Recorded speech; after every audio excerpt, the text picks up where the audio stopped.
who are the debate opponents. Yeah, there's a baby crying. I don't know if you can hear it, that. Oh well. Must be a Calvinist. Yeah. Yeah. If God were your father, you would do what God would do. But guess who's your father? Your daddy is the devil. What's been good now is to show that the text itself, which is the most important standard we're appealing to, doesn't necessitate Calvinism by any means. Okay, so Romans 8:28, and we know that all things work together for those who love God and for those who are called according to his purpose, because those whom he foreknew, he also predestined to be conformed to the image of his Son, so that he should be the firstborn among many brothers. And those whom he predestined, these he also called, and those whom he called, he also justified, and those whom he justified, he also glorified. Okay, so when I was deep in Reformed theology and loving all my Reformed neo-Calvinistic pastors that I listened to, this was called the Golden Chain. Yeah. Yeah. Yeah. We're going to break the chain. Let's do it. Yeah. I'm keen. The sacrilege of saying that, I recognize to many, but we're going to do that. Okay. So again, we have got a verse, just like in Ephesians, where it says God works all things together for good for those who love God, who are called according to his purpose. I take that to mean if you love God, called according to his purpose, he's talking about people who are Christians, essentially. You love God, you're in this relationship, and you have you're in this calling. So we're going to move on from that quick. It's again just talking about this is usually not the focus of this debate. And then the idea of him working all things together for good. Again, we can talk about Molinism. We can talk about like a theory of sovereignty. It's not really telling you necessarily. It's just saying he does it, right? Yeah. And so you can impose on that what you will, but we're not going to do that. It's not actually. You can't get it from the text, okay? Yeah. And we're trying to focus on the text here. So he's working things together so the point is, so what is the point of verse 28? He's working things together for those who are for his people. Let's say that, okay? And so then verse 29 is a rationale or it's grounding that, okay? Because so he's working things together for his people because those whom he foreknew. And so we need to ask a question, what does foreknow mean? And now typically there's something that, again, we get a gloss, our dictionary definition read into that of in these theological debates, and foreknow would mean that he knew you before time began, and he had this foreknowledge before the foundation of the world to choose you, regardless of your anything about you, right? Yeah. Okay, well, but again, we need to define words better, because this word foreknow just means to know prior. It's not. There's nothing in it inherently that says foundation of the world or anything like that. It means to know prior. And if you think of the idea of biblical knowing, it means to have a relationship with God. Yes. So, yeah, exactly. so someone who God had a relationship with in the past. And so you'll find, I think it's in chapter 11. I don't have it here with me. But he uses this word foreknow again, just to refer to Israel whom he foreknew. That is Israel whom he had a relationship with in the past. Okay. Yeah. And so here, if we define it that way, those whom he foreknew is referring to people before whom he had a relationship with. And so who would that be? David. That would be Solomon. That would be whoever. Isaiah. That would be Israelite number 7,453. You know, Yes, like whatever. yeah. It's people in the past. And I think he's going to be, the idea is that from what we know about God working in our history as Israelites, he's talking about people whom God had a relationship in the past. And what did he do for them? He predestined, set on a trajectory to be conformed to the image of his Son. And so this is David was set on a track to be conformed to the image of his Son. So again, taking predestined in the sense of not before the foundation of the world, but someone who's in a relationship with God, just like you or I, we're on a track, and the track is to be conformed to the image of his Son. That's the route we're heading on, so that he should be the firstborn among many brothers. And those whom he set on that track, he also called. So then the question is, what does call mean? And I mean, yeah, I would take it as like to receive a calling, like he's God has put out a calling in Christ, and to be called is to be someone who's responded to the call. Essentially, how I understand call. Again, call becomes a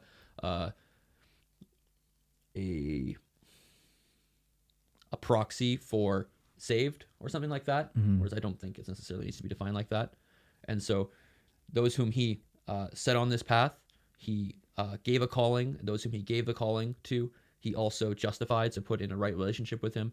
And those whom he put in a right relationship with him, he also glorified. He brought them to the end, and he brought them to himself in glory, essentially. You know, and so the way that this is read in the Calvinistic system is that this is some sort of abstract theological statement, and particularly that it's that because it's all past tense.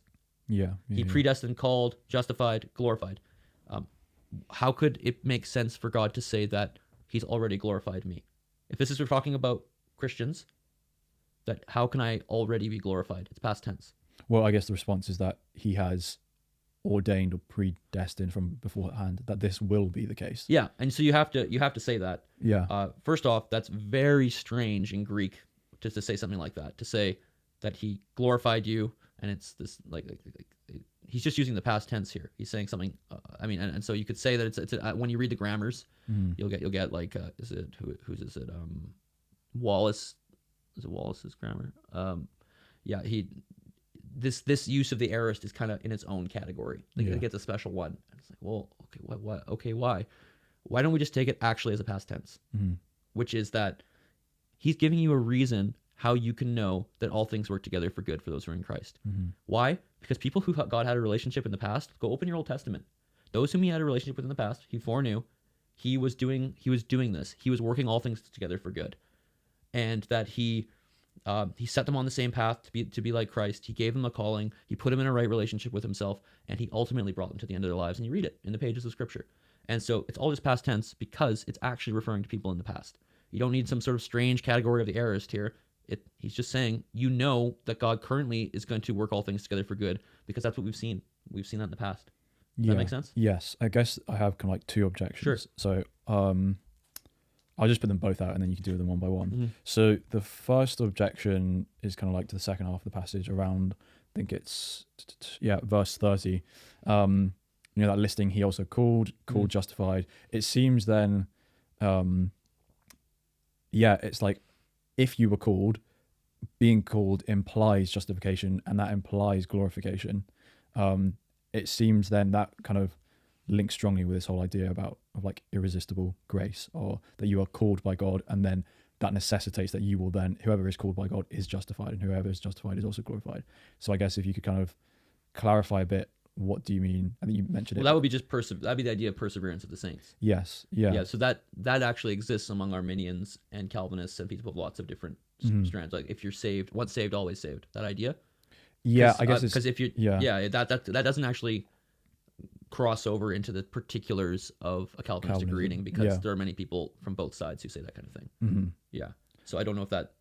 Yeah, I'm guessing because I'm looking at it more from the irresistible grace type side. Okay. In the sense that it's saying that if you're called, then that means that you're going to be justified. So as soon as you are a recipient of the call, that necessitates that you will then be one who is justified and glorified. But that still doesn't. That still is within both systems.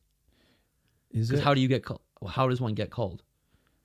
So if God has given a calling and you respond to the call, and that's what it means to be called, to be someone who's responded to a calling. Yes. Yeah. Then that's both. Yeah. That. No, but I guess what I'm thinking is it not specific to Calvinism at least that they're saying that call is something. So whereas I would say, I'm inclined to say there is a call and then one can choose to respond to it or not to respond to it. And so that means that they might be justified or they might not be justified. Yeah. Whereas this seems to indicate that if you're called, then you are just justified. It necessarily follows on from being called that you are justified. Well, I mean, I'm defining calling as someone who has, God has not only called, but someone who has received the call, right? Okay. And so if you've received it, then yes, you will be justified. But then how? I'm not. Does that make sense? That makes sense. But I'm saying, what would be the grounding for preferring your interpretation of it rather than just a redefinition of the verb kaleo? Yeah, okay. Which we don't really have. Yeah. Okay. So we're getting onto more. That'd be a very specific argument, and we'd have to go into a lot of stuff. But okay. Redefining the idea of calling. That calling doesn't just equal saved. Okay. Yeah. Which I think that's an imposition, like many things, like the whole predestined, the whole like how we've redefined that in this conversation. Yeah. And then the choosing before the foundation of the world is actually a choosing to something, choosing to selected to have a a right? Holy and blameless before him. I mean, we'd probably have to save that for. That's totally fine. Yeah. I just think it's an imposition on the word, the Calvinistic system there. Okay. Yeah. And I think kind of, again, similar sort of point is why, so you said foreknew just means to kind of know prior, basically, and that there's no reason why we should prefer the before the foundation of the world, that kind of thing.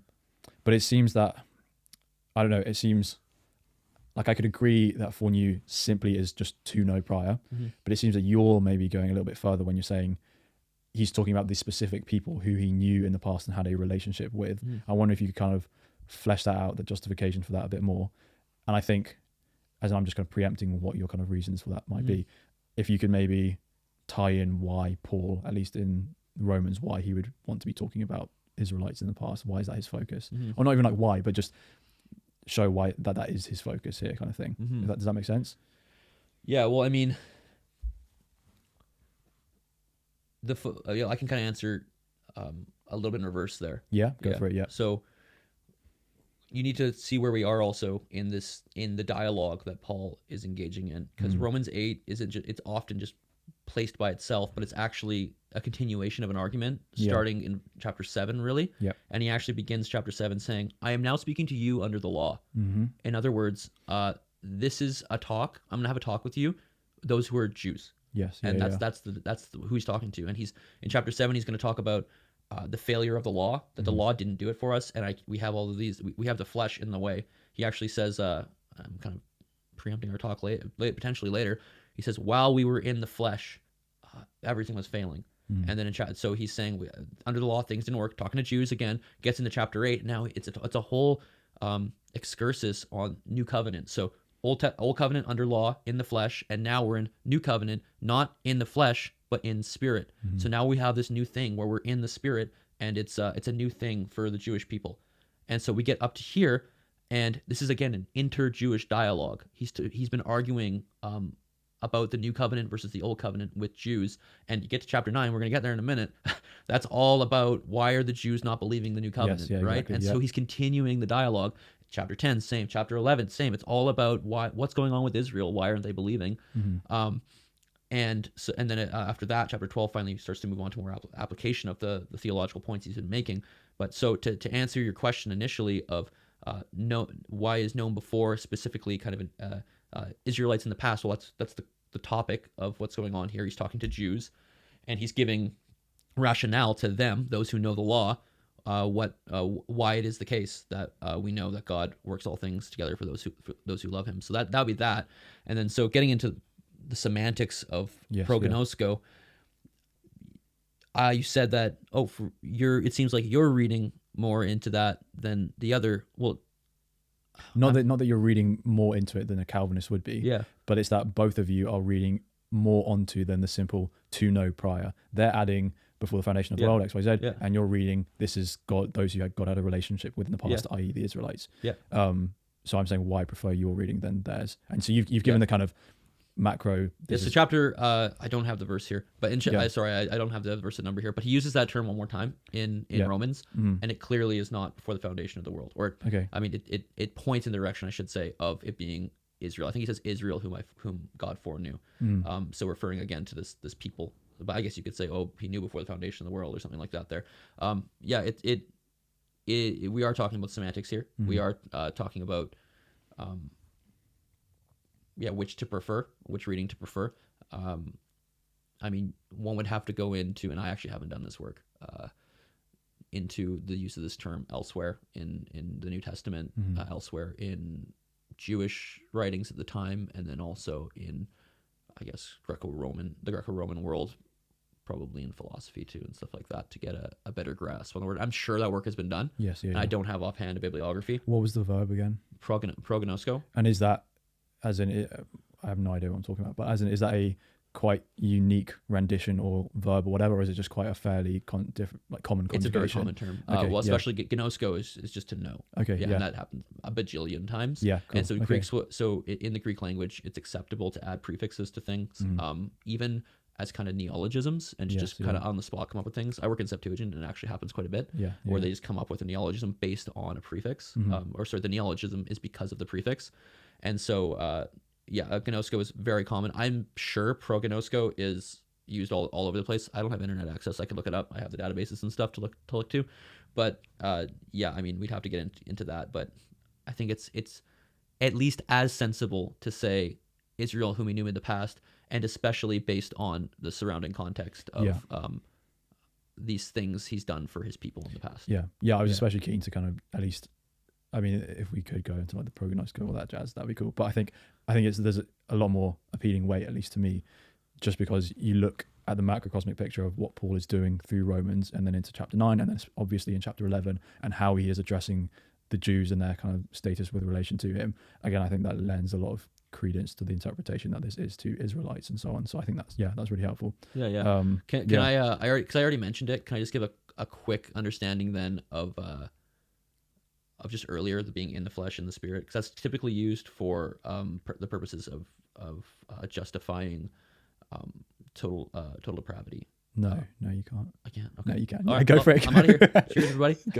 Yeah, knock yourself out. I'll just really quick. We don't Yeah, have to go, sweet. go No, deep go into for it. But if you go back, you typically hear this line quoted. Where are we looking, by the way? We're looking at Romans 8. Yep. And we are looking at really verse 5 and 6 and 7 and 8. 5, 6, 7, 8, yeah. For those who are living according to the flesh are intent on the things of the flesh, but those who are living according to the Spirit are intent on the things of the Spirit. For the mindset of the flesh is death, but the mindset of the Spirit is life and peace, because the mindset of the flesh is enmity toward God, for it is not subjected to the law of God, for it is not able to do so. And this is the verse that gets quoted, verse 8. And those who are in the flesh are not able to please God. Mm-hmm. Yeah. And so you hear that and you go, oh, there you go. You have it, right? If you're not a Christian, you can't please God. You couldn't believe. You couldn't do anything because believing would please God. So you're done. Yeah. Okay, You've not heard that before? Is that not? No, I have. I'm just not particularly convinced by it. But yeah. Well, I think, again, I wanted to come to chapter 8 just because I gave that talk on the context of Romans, because on chapter 7, chapter 8, how this is now talking about new covenant. And you have to understand Paul's language for in the broader context and how he's already defined things. And in chapter 7, like I said, I preempted this because I knew this was coming. I said, how does Paul define himself as an old covenant Jew? He says, when we were in the flesh. That's what chapter 7 says. What does it say right here? And those who are in the flesh are not able to please God. So what does it mean to be in the flesh? Anyone who's in the flesh is anyone who is before or outside of, or like David was in the flesh.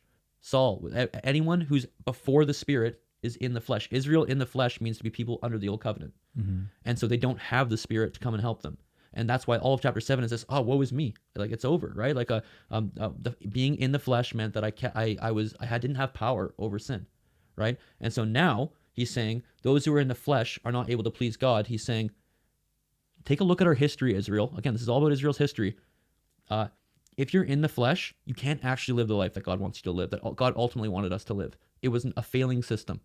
It was not the end game. Now we're in the end game. So everybody before, literally all of Israel, everyone in the flesh, to be in the flesh without the Spirit, you're not actually pleasing God. You're not living the life that God wants you to live. And so it's not talking about, so I'll stop there. Does that make sense? it does. I'm not sure I've heard that before. Well, I think I have, but like not really exposited much. But I guess because there seems to be, so you said like David would have been in the flesh. Everybody, yeah. Okay. In the flesh means before the Spirit, essentially, or without the Spirit. Okay.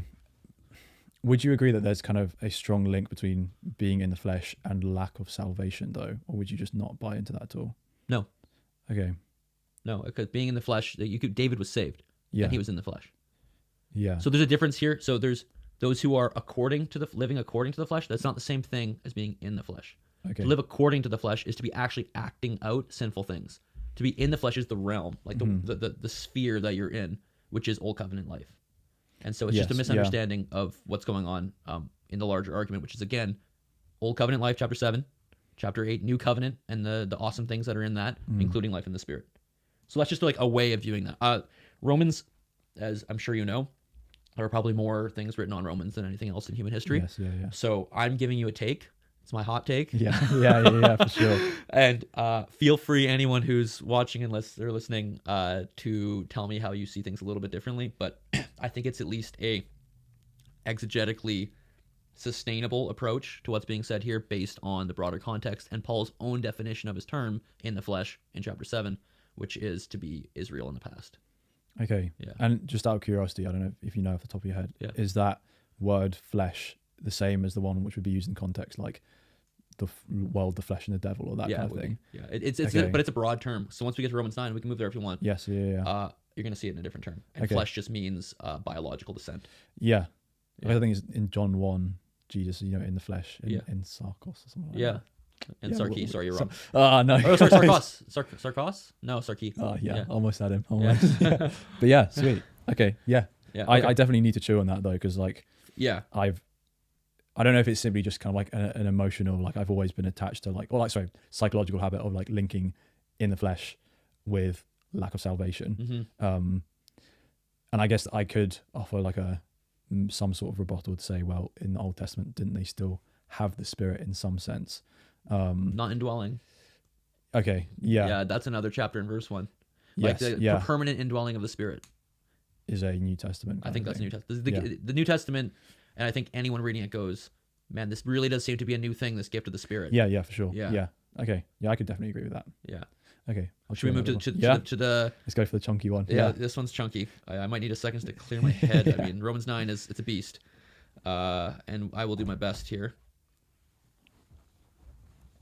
So the best way to kind of go about now. All right, yeah. So just like I said a second ago, a lot of people are going to come at this with slightly different takes. Yep. I'm going to try and produce a reasonable interpretation of it, and yeah, I'm going to try to do it in an exegetical manner.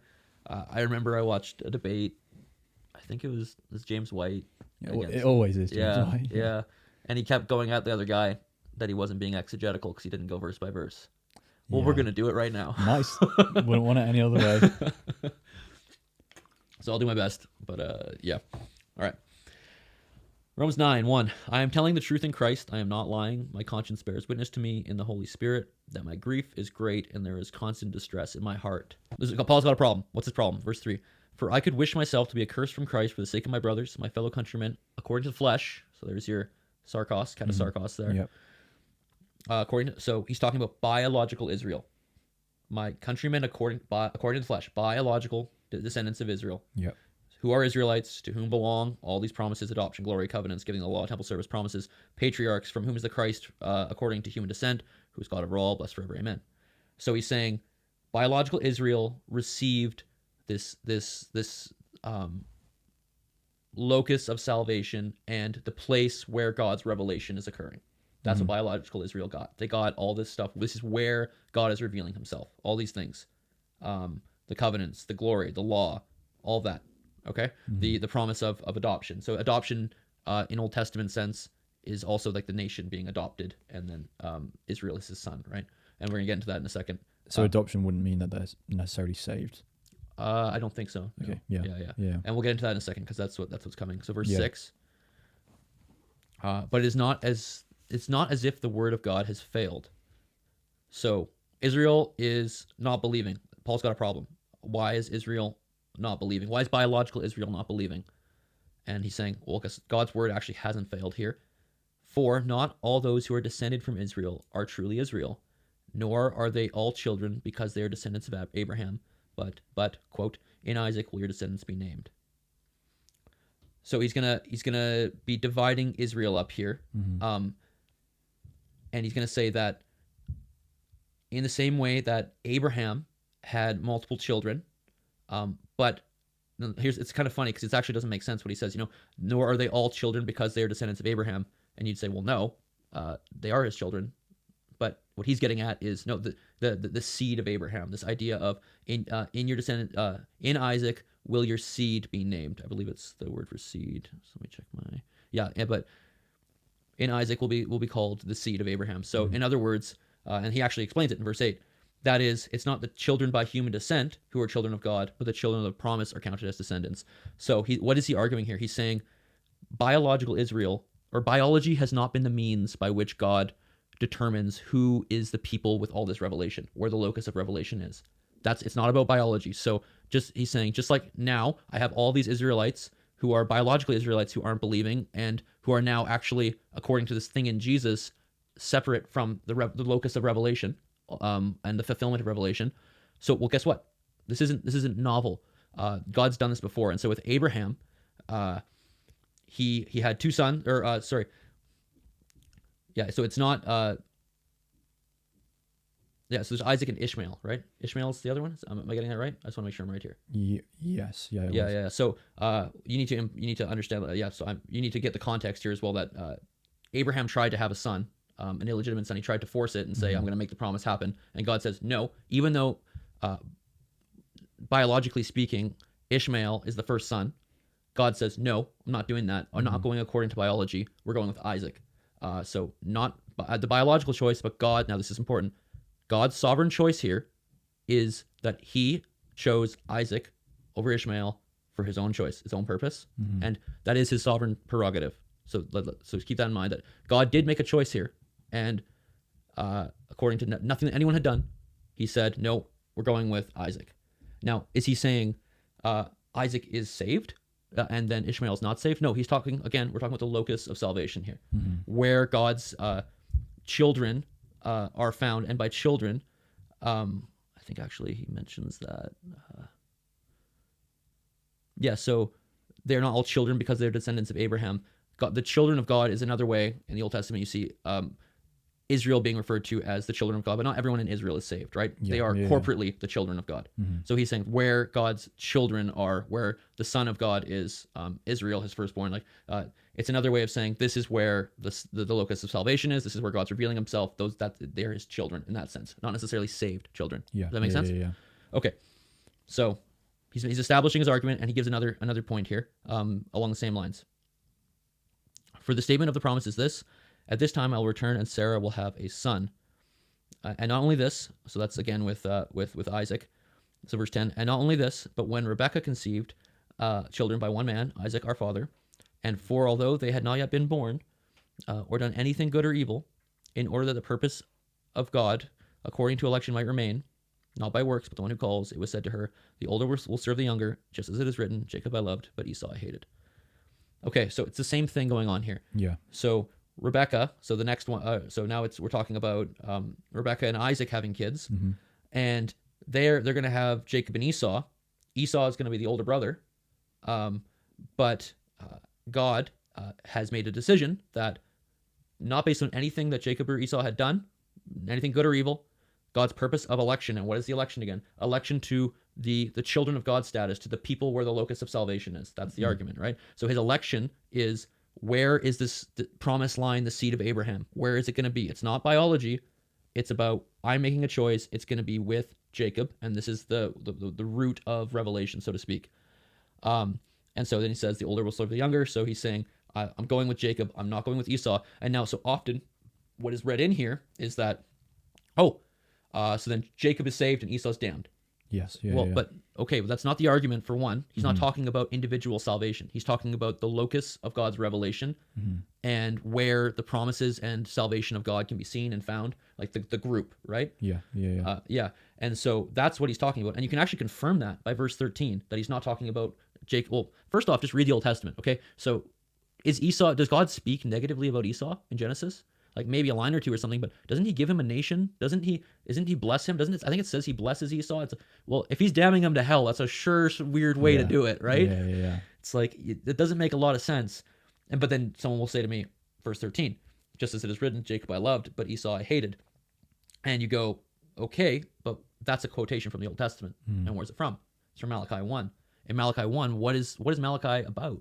In Malachi 1, there when it's talking about Jacob and Esau, it's referring to Israel as a nation and Edom as a nation, and it's God saying, "I have stuck with being. This is my people. This is where Revelation is. This is the people I'm protecting, even though they suck. Yeah. And I haven't done that for Edom. I haven't been the seed root hasn't been with Edom. It has been with Israel. And so to say Jacob I loved and Esau I hated, to say that's Jacob as a single individual, and that's Esau as a single individual, and one I damned and one I didn't. That has nothing to do with the context. Malachi, there's no doubt that it's referring to the nations here. Yeah. And so it doesn't make much sense. And so can we keep going? Yeah. I think also just like you mentioned it already, but like at the beginning of it in, what Paul's saying in 3 to I think verse 5, he is clearly talking about corporate Israel it's clearly not just talking about individuals. And again, as you're talking about like the locus of salvation history and revelation, again, it's clear he's talking about theirs is the receiving of the law, the temple worship, blah, blah, blah, blah. So yeah, I think it's just all pretty clear from the context. Yeah. And the thing is, if you don't start there, Mm. and then we just hop into verse 14 right now, which is typically what happens, Yeah. you it's easier to fall into the lens of a Calvinistic reading. Yeah. But now that we've set up Paul's very argument, verse by verse, right? Yeah. As they yeah. want. Now let's actually get into the verses that get quoted. Okay. What shall we say then? Is there injustice with God? May it never be. So, point being, is it unfair for God to say, this is where the locus of salvation is going, this is where it's going, I'm saying it's with this one and not this one, this one, this one, this one. He's not saying you're damned, you're not damned. He's saying, I choose where my salvation goes and where revelation is going to be seen and found, right? Yep. Is that unfair? May it never be, Paul says. For he says, to Moses he says, I'll have mercy on whom I have mercy, I'll have compassion on whom I have compassion. So that's citing from Exodus, I think it's 32. 33:19. 33, thank you. I should know that. I work in Exodus. No, it's just because I got it written down. Yeah. I had to whip it out. Edit that out. Yeah. I do know. Yeah. And there it's actually like after Golden Calf, I believe. And it's like Israel, or at least during, and Israel is failing hard. And God says, you know what? I'm still having mercy on whom I have mercy, compassion on whom I have compassion. Even a failing people, like I have chosen, this is where the locus of revelation is going to be. This is the people I'm revealing myself through. I can make that choice, and I have that divine prerogative to do so. So it's developing the same point, but we're now, notice he's moving kind of chronologically through the Bible, right? Yeah. And so now we're at Moses, and we're at Israel coming out of Egypt, and God's saying, even though they're total failures, I can still choose to have this here, and I can be the revealing myself here through Israel and maintaining them so I can do this thing. Yep, okay? Yeah. Verse 16. Consequently, therefore, it does not depend on the one who wills or the one who runs, but on God who shows mercy. And sometimes that's the one who wills or exerts or show. What does yours say there? It says it does not therefore depend on man's desire or effort, but on God's mercy. Which is still fine. Yeah. Because you'll often hear this verse quoted, right? Nothing of your will or determination or whatever, but that's not what it's referring to. Yeah. Right. It's saying, just like Jacob and Esau had done nothing to choose where God was going to put this line, this locus of revelation. He's saying the same thing here. No one can tell God where he's going to do this thing, where he's going to reveal himself, what people group he's going to be working with, what the rules of the game are. That's his choice. And he's just saying essentially the same thing here. Yeah. In another way.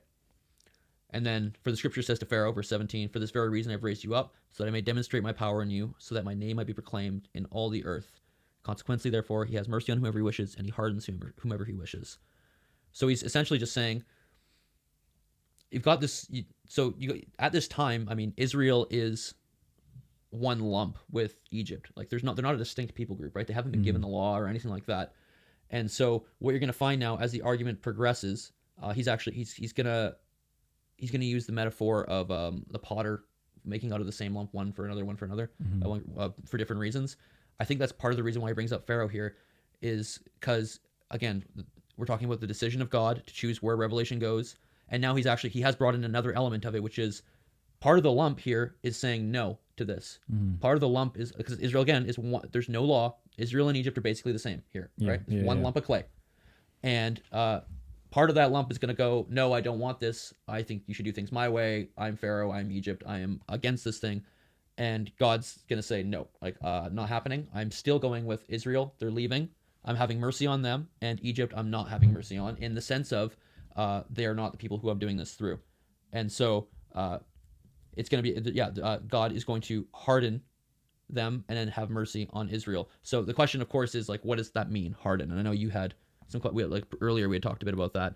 What does that entail? What is hardening? My basic understanding is the idea of judicial hardening. So the sense that someone can be recalcitrant and against or fighting against God, or essentially in sin, and God has the prerogative then to hand them over to themselves and to sin and to hardening. And that's actually the argument of Romans 1, isn't it? 1 and 2. That he handed them over to their own sin, and he hands them over, and he lets them kind of grow hard and calloused in their own sin. And I think that's the same idea of hardening. So in Exodus proper, it says God hardens his heart. It says Pharaoh hardens his heart. People say, which is first? Well, I don't think that's the point. And clearly Pharaoh was already a really bad dude before. It's not like he hadn't committed atrocious sins and trying to murder children. So if you're to say oh, God hardened his heart and that's what made him bad, it's well, no, he's clearly a very bad guy. And I think the idea is that there's this kind of synergistic thing going on in Exodus. You've got this really bad guy, and God is handing him over to his sin, and he's hardening himself, and he's handing him over and hardening himself, and stuff like that. And so this is part of the lump, who is some, or people who are opposing the locus of salvation, and God is dealing with them in this way with a judicial hardening. And can we move to the next verse before we deal more with that? Yeah, I was just going to quickly add like something to Go ahead, that. yeah. I mean, I was just chatting to one of my friends today, and it was quite interesting what he pointed out was that to have some sort of hardening almost presupposes that beforehand there was an ability to respond in some senses. And so the accusation that you have an individual like Pharaoh who is just, God zaps them and hardens them, and again, as you've already covered, there are all these occasions beforehand where he chose to do this like deplorable, evil, sinful thing. And it's like, well, God's hardening comes after. The only way for that to be possible is if his heart was in a position where it could be hardened further, type thing. And again, as like you're saying, it comes whether chronologically or like logically after them already choosing to harden their own hearts or go into sin and all that kind of stuff. So yeah, I think that's like an important clarification that there isn't. Would you agree that there isn't the case where God will just harden a person's heart and then damn them for it? Yeah. Yeah. That doesn't make sense, especially even with Romans 1 where it's talking about handing over to it. Yeah. Knowing God and then being handed over to sin. Yeah. So this kind of background really helps us, and really everything we've been saying about the inner Jewish dialogue that's going on here will help us then with verse 19, which is the clobber text really. Yeah. Therefore you will say to me, why then does he still find fault? For who has resisted his will? And now the question is, who's saying this, and what is the background? Yeah.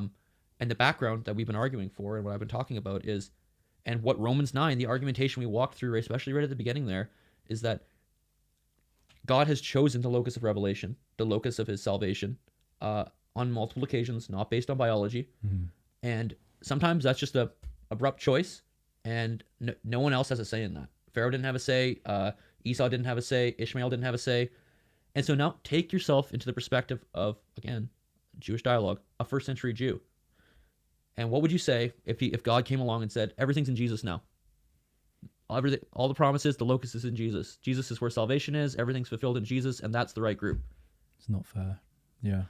Why does I follow the law. Yeah. I'm doing the law of Moses. I didn't say for him to do that. I can't resist that will. Like how is this fair at all? You changed the rules of the game, God. Yeah. Excuse me. We've been doing this for 1,000 years, and now you're changing the rules on me. I can't. That's not my fault, right? And that's the person who's making the case here. And we've already covered that all the way to chapter 11. We're talking about Israel, and chapter 7. I'm talking to those under the law. This is an inner Jewish debate, not a debate about a treatise on salvation overall, right? That's just not the argument that's going on here. Yeah. And so this person is, I think, objecting to changing the rules of the game, which is it's in Jesus now. God's made another sovereign choice. He's changed it again. And so they have to deal with that essentially. And so what is the blame then? As in, why does God still blame us? Like, what are they saying that they are being blamed for? Or what? Yeah, well, I'm following Moses. Why are you saying I'm not in the right group now? Right? I'm no longer part of the actual Israel, true Israel here. Like, how does that make sense? Right? So why is he blaming me for this? Like I couldn't do anything about this. So why is he blaming me for why am I now in the wrong group? Essentially, and that'll become more clear as we go to the next verse. Yeah. On the contrary, O man, who are you who answers back to God? Well, what is molded say to the one who molded it? Why did you make me like this? Or does the potter not have the authority over the clay to make from the same lump a vessel that is for honorable use and one that is for ordinary use? So I'm going to stop there. So again, we've got this imagery of a lump of clay, and now the lump of clay is responding to God. Why am I in the bad group? Why did you make me like this? Right? And then Paul's saying, does not God have the right to make one that is the honorable use, which is this idea locus salvation, this is where it is, and one that is ordinary use, that is it's not in that place. And so again, the lump it's Israel. It's the group being divided again, and now true Israel is this place in Christ, and the rest is not. That's not true Israel. And so they're objecting to that. They're saying, it's not fair that you did this thing, right? But he's saying, no, God has the right to do that. to make this distinction now, because he's made distinctions throughout our salvation history, and he can do that now too. And so it is fair. And so some people say like, oh, well, first off, we're talking about corporate groups, right? Yes. As all of this text has been. Yes, yeah. although Pharaoh being an individual. I think Pharaoh represents Egypt to a sense, in a sense. Okay. Yeah. Yeah, and is this specifically referring to this is specifically referring to Israel, I think, at least with the clay metaphor. But I mean, I think Pharaoh is also, just like Jacob and Esau are representative of the whole. I think Pharaoh is also representative of the whole. Okay. Yeah. And so, but I guess here, just let me quickly go finish here. Yeah, sorry, yeah. Some people will say, okay, you know what? Even if we do go with that, let's go with individuals too. The idea of authority over the clay to make from the same lump, one that is for honorable use, one that is for ordinary use. So people will say to that, God chooses, if you're in the saved group, God chooses you're in the not saved group, and there's nothing you can do about it because he chooses to make honorable use, one for dishonorable use. But you can actually find this metaphor elsewhere in Paul, and I think in Peter. I don't have the verse in my head in Peter. Actually, I don't have the verse exactly in Paul. I think it's 2 Timothy, and I think it's 1 Peter, where the same metaphor is used of some of you are, or there are some vessels for honorable use and some for dishonorable use. What he says is, cleanse yourselves so that you might be a vessel for honorable use. Yes, that rings bells. Yeah. I don't have it in my head. I wish I brought it with me, but this is a bit impromptu. Yeah. And so even if you say, okay, individuals here or whatever, Paul's own language elsewhere says, just because you're in one camp or the other doesn't mean you can't actually by your own volition move from one to the other, out of one camp. Yeah. So again, don't take a metaphor and make it do more than what he's doing here. He's just saying God has made a division now in Israel, and to some people it seems unfair because he changed the rules, right? And it's not fair. Why am I suddenly in the wrong group, right? But Paul's not saying that you can't get out and go to the honorable group, even though this is the honorable group now. Cleanse yourselves so that you might be in the right group. Yeah. I think the one kind of pushback I might give is that I can see with the previous examples, say with like Jacob and Esau, where it's much more plausible. Like a direct reading would be, these are two different loci of salvation history and revelation and so on, and these are the different kind of trajectories which salvation, the process of progressive revelation, will occur or take place. Right? I can go for that, but I guess with the example of Pharaoh, even if it's representative of Israel, it seems that Paul is saying, as in just reading it, nothing jumps out at me as locus of salvation history and or revelation, because it seems that what is consistent amongst these three examples is a division of God's, for want of a better term, favor, because favor is probably not a helpful term, but as in like with which group God's going to kind of go, right? But I guess with this last example, it's that there is also the element of a hardening occurring, and it didn't really seem, as in when you're looking at Egypt, it doesn't really seem like, oh, God was going to be working through them anyway, as opposed to, oh, beforehand we would think it's Esau, but actually it's Jacob and that kind of thing. It's like we never thought it was going to be Egypt. One, is that true for one? Because I mean, Israel's in Egypt, and I guess the narrative says they're promised the promised land and whatnot, but who's to say that Egypt couldn't like be with them and come with them or whatever? I'm just trying to play an advocate here. Yeah. I mean, I don't think it's like necessitated, but I just don't think that's a plausible reading or interpretation of it. I think, as in the division here seems to be one of hardened versus not hardened, which then very nicely segues into this idea of blame and culpability. How am I supposed to resist being hardened by God? In a way that the previous examples wouldn't marry up as quickly. If you but the thing is that you do have to read it against the backdrop of Israel again, right? Of because the example of Pharaoh also provides an example of someone who was with Israel and now is not, and is standing up against, and God is now, because this group is fighting against what God is doing. God is now hardening them, and then you bring that as well to the state of Israel in the first century, which the same thing is happening. It's actually a parallel, right? That Israel is now opposed, and that's what chapters 10 and 11 are going to get into. Israel has now opposed God by what they're doing, which is trying to find a righteousness of their own through the law, like what chapter 10 is going to get into, and among other things. And so that's the parallel being drawn, right? And so he's actually, it's almost like a subtext, and you're supposed, if you're a Jew, you hear this, right? And again, we have to get into the first century context of this is how a Jew would perceive things. But the kind of ironic thing is Israel is actually Egypt. You see what he's getting at? Yes. Yeah. Israel has become Egypt. That Israel is opposing the choice of God, just like Egypt opposed the choice of God, and that's kind of the parallel being drawn. And it's a subtext that way, actually. Yeah, and it's a subtext, but it's probably this much of a subtext because it's such an offensive thing to say to Israel, right? You guys are actually Pharaoh right now because God's made a choice, and you're saying no, you're not doing it. Yeah, no, I can see that. Yeah, that's really interesting, actually. Yeah, that's what's under the surface here. And again, you have to. It's all of the argument. It's not just taking these verses out of play. This is a dialogue about the law and about in an inner Jewish dialogue, right? And so that it changes the way you read it, right? Yeah, sure. Completely.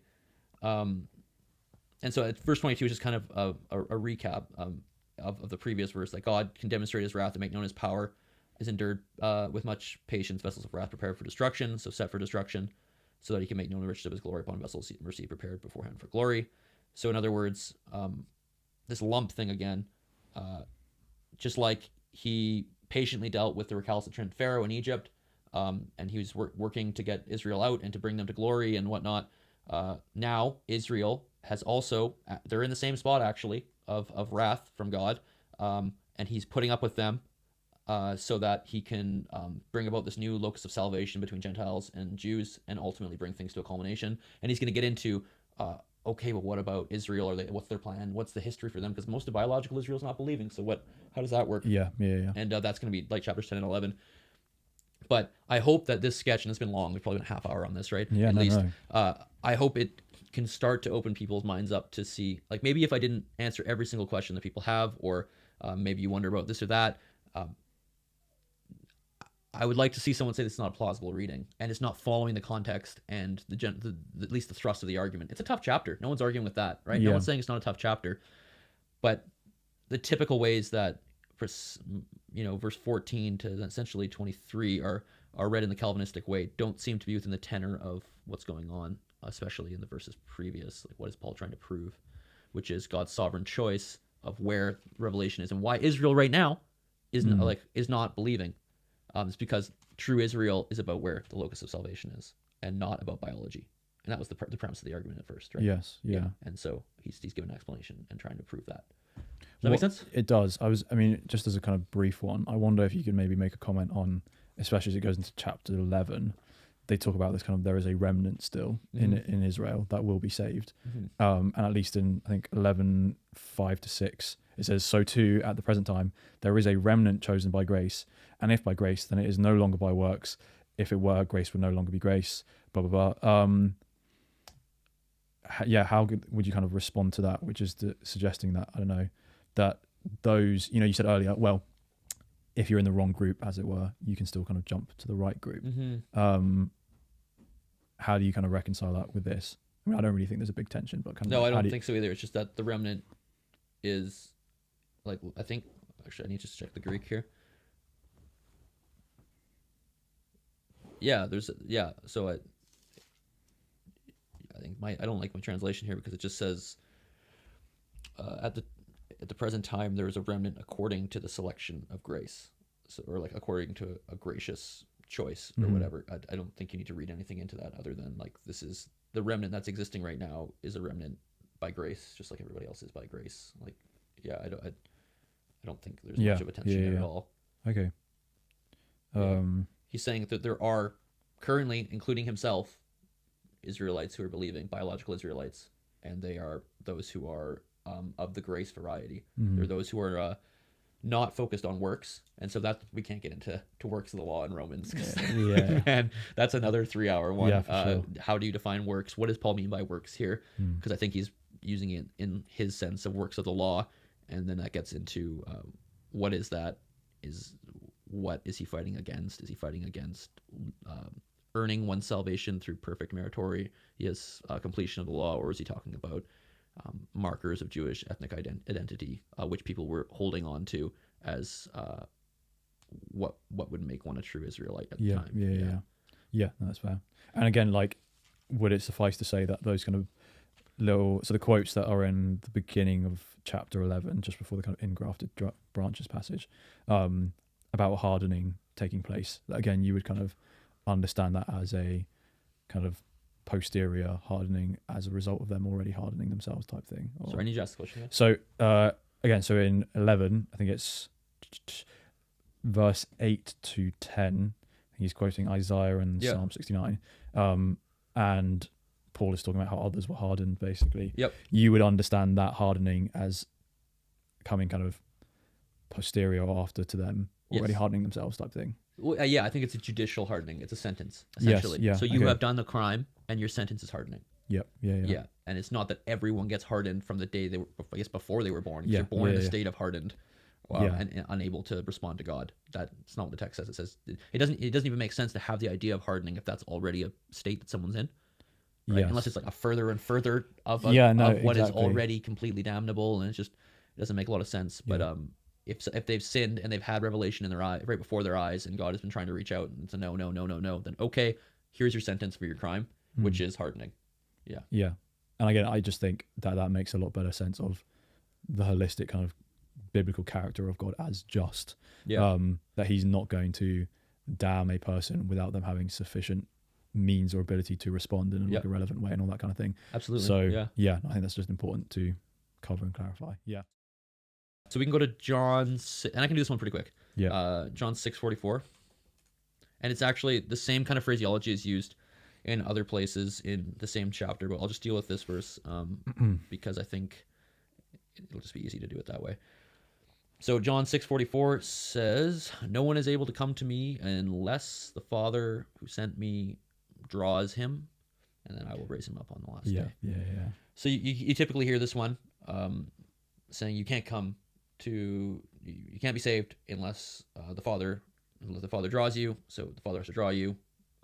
That's his choice, his prerogative. Yeah. And I've also, correct me, Yeah. we'll dig into this, but I've also heard it said that the word for draws here is kind of like a dragging, rather than just like, come along. It's like a dragging type thing. Say what you will on that. What are helkuo? Maybe in some contexts, but I think draws is probably fine. It's kind of like bringing from one place to another. Yeah. That's the idea. Yeah. Okay. Yeah, I think dragging is already presupposing some Calvinistic notions of an unwillingness, right? And I think that's problematic, especially if we kind of get into what's going on here in John. So you need to think about who. So back off from our preconceptions here. Who is being talked about, and what is the debate? Who are the debate opponents? Yeah, there's a baby crying. I don't know if you can hear that. Oh well, must be a Calvinist. Okay, so Jesus in the scene set in John is talking with first century Jews, and a consistent theme in John, and especially in the first half when he's having the dialogue with Jews, is that he says that like they don't know God. Okay, you don't know God, and it ratchets up actually as you go through. We don't have to read them all, but it keeps going, and eventually he says, if God were your father, you would do what God would do. But guess who's your father? Your daddy is the devil. And so he says over in many different ways, like, you don't actually know God. You first century Jews, you don't know him. And so here,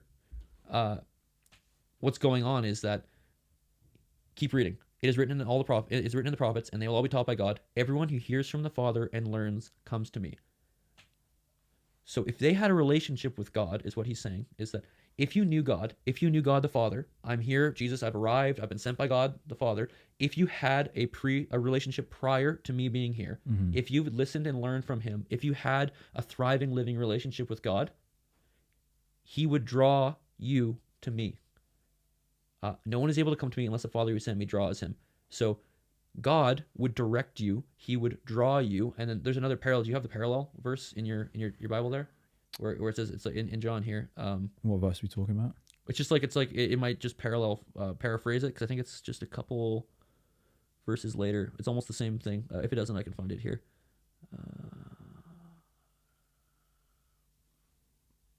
You mean verse 65? Yeah. This is why I told you that no one can come to me unless the Father has enabled him. That's what mine says. Yeah, well, it just says give. Okay, fair. No one can come to me unless it has been given to him by the Father. Okay. So it's the same thing being said in a different way, right? Yeah. John, I'm sure as you've read the Bible, you've said, oh, John circular kind of says the same thing in a different way and kind of circles around until he gets to something. So here we have it again. He's basically saying the same thing. No one can come to me unless you're given to me by the Father. The whole argument for like 3 or 4 chapters is you don't know God. You don't have a relationship with God. Mm-hmm. And so if you're not coming to me because God is not bringing you to me. The Father is not bringing you to me because you don't have a relationship with him. You don't know him. And so if you did, he would say, here you go. This is Jesus. This is what's happening now. Mm-hmm. I'm giving you to Jesus now because that's what I'm doing. I'm drawing you over here to Jesus. But because that's not happening, Jesus knows that you don't have a relationship with God. And he gives lots of other reasons for why. And do you have any idea what that drawing like specifically means or entails? I think it just means moving you from here. You have a relationship with me. Here, this is what I'm doing. Here's but Jesus. as in, kind of, because I think that matters. Yeah. If it is a reorienting of their spiritual gaze, if it were, so that they now focus on Jesus, or it's dragging them along and plopping them so that they now follow Jesus, whereas they wouldn't have done that of their own volition type thing. Like, well, I think he's saying that if they had a thriving relationship with God, they would turn to Jesus because Jesus and the Father are one. So. Yeah. Okay. Yeah. Yeah. What Jesus says, the Father says. Like everybody who's read John knows that kind of language, right? So because they don't respond to Jesus, they obviously don't know the Father because Jesus is speaking the Father's words. Mm-hmm. So if you knew me, you would know the Father, right? Also, and you don't know me, you can't therefore know the Father. You can't have a relationship with the Father. Yeah. If you did, you would be coming to me. It's kind of like a circular. Yeah, that's fair. Yeah, so I think it's just a misunderstanding of the dialogue of what's going on in John and in the larger context of who's being talked to. If you take the verse and just remove it from anything in John and say you can't come to Jesus unless the Father draws you, it's like, well, okay, like we can use that as a proof text, but that's not what's going on in the dialogue. Works. Yeah. And so I think it just kind of solves itself when you focus on the context and not just kind of removing the verse eisegetically. What a whirlwind! Yeah. How you feeling? I'm good. I mean, I might shoot this one to you to see if it works. So even like if you go to verse 70 in chapter 6, when Jesus says, have I not chosen you, the 12? Yep. Could you then interpret that as a trajectory of the kind of locus of God's salvation directioning? And that's why it's not a individual salvation type thing? Or how would you read that? I just read that as I chose 12 disciples. Okay. And you 12, and one of you is not is of the devil, as he says there. Or sorry, and one of you is the devil. I think he's just using it in a plain sense of I chose 12 disciples. Okay. Yeah. If in John 10, about the sheep listening to his voice and they come to him and so on, and it says in verse 27, well, actually going for, it's easier to just go from verse 25. Jesus answered, I did tell you, but you do not believe. The miracles I do in my Father's name speak for me, but you do not believe because you are not my sheep. And again, just reading that seems to say that the reason that they're not believing is because they're not his sheep. And then again, you carry on. My sheep listen to my voice. I know them and they know me. Sorry, they follow me. I give them eternal life and they shall never perish. No one can snatch them out of my hand. My Father who Read this verse loudly. My Father who has given them to me is greater than all. No one can snatch them out of my Father's hand. I and the Father are one. So he's actually almost citing that earlier text. Yes, the Father who has given them to me. It's the same idea, right? It's that those who had a relationship with the Father has given over to Jesus, and those are his sheep. Yes. And so to be his sheep would mean you'd have to have a relationship with the Father who would give you over to Jesus. Okay. I think it's just the same kind of thing going on. So the idea of being a sheep or not is simply just, are you following the Father? Initially? Well, in the literary world of like the story of John, right? Yeah. Like you got to be quick not to just apply it to you. Yes. Like what's going on in this this dialogue here and in the first century context, right? Yeah. And so he's talking to unbelieving Jews, saying that again, if you had a relationship with the Father would give them to me, and you would be a sheep. Yeah. Okay.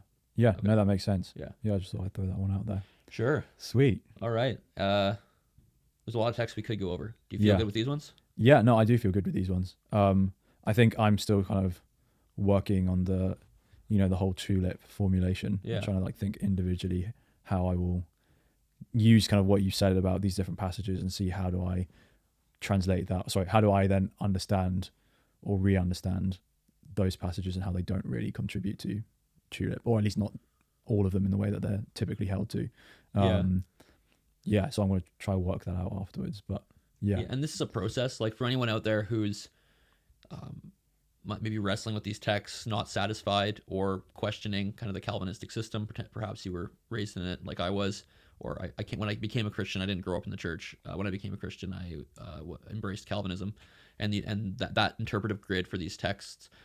Just know that it's a process, right? And that it's okay to be curious, and it's not heretical to try and read things in different ways, and there are viable readings. I think one of the reasons I didn't come, or one of the problems I had was I didn't ever encounter robust or exegesis of these texts. Yes, yeah. And that kept me in that system because that was the most intellectual answer, and I'm someone who likes kind of an intellectual approach of biblical reading, right? Yeah. And so there are these options, and there's robust exegesis to be found, and hopefully at least some of this will scratch the surface of that. But I know there are lots of other verses that would get brought up.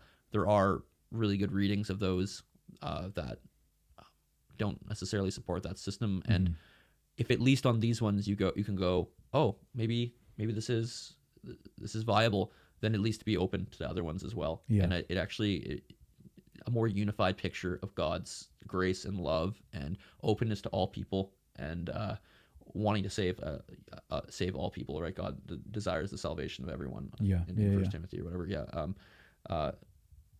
He wishes that none would perish, right? That kind of stuff. It actually makes sense because he actually wishes that none could perish, because people actually have their own response to have to God based on their knowledge. Yeah. And I think it's worth saying that we have looked at, again, only a portion, but we've looked at passages which are typically cited as pro-Calvinist texts, but we've not looked at the many texts which we could say are, I wouldn't call them anti-Calvinist texts, but support are pro a different view, if that makes sense. Yeah.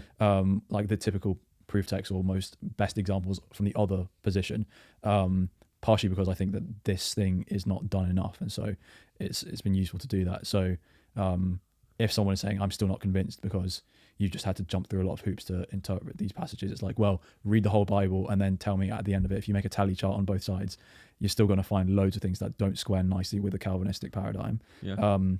I think the other thing I wanted to say is so obviously I've come at it from a more philosophical perspective, and I think if you haven't watched it already, that James White and William Lane Craig debate was quite fun. Yeah. And I think that there are philosophical models which help make sense of this, especially if a lot of your kind of knee-jerk reaction, it comes to the issue of how can God still be just? This doesn't square with God's character of being just and loving and wanting people to be saved and so on. And you can have good models to make sense of that. But the issue I always had was I seem to have this more robust model philosophically that isn't Calvinist, but I still have to be faithful to the text. This might be a really cool model, but if it is just not squaring properly with the text, or is in active contradiction to the text, you can't hold on to it. And I think what's been good now is to show that the text itself, which is the most important standard we're appealing to, doesn't necessitate Calvinism by any means. And so you can add a philosophical model afterwards to then make sense of that in a different way. If that kind of makes sense, you can have both. And this kind of thing is just not done enough. So I was really keen to do it. So yeah, I had a great time. Yeah. No, that was awesome. Sweet. Well, thank you very much, and God bless.